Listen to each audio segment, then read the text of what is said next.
Corona মহামারীর ভয়াবহতায় উদ্বেগে পুরো বিশ্ব।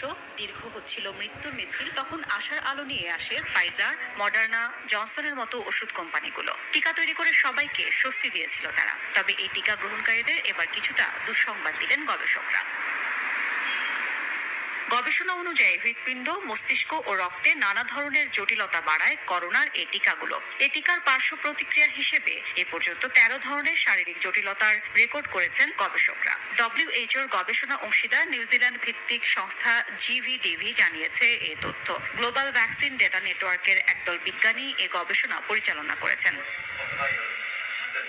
গত সপ্তাহে গবেষণা প্রবন্ধটি প্রকাশ করে আন্তর্জাতিক বিজ্ঞান সাময়িকী ভ্যাকসিন। বিশ্বের 13টি দেশের 9,90,00,000 মানুষের তথ্য সংগ্রহ ও বিশ্লেষণ করা হয়েছে গবেষণার কাজের অংশ হিসেবে। এদের মধ্যে যারা এমআরএনএ টিকা, ফাইজার, বায়োএনটেক কিংবা মডার্না টিকার দ্বিতীয় ও তৃতীয় ডোজ নিয়েছেন তাদের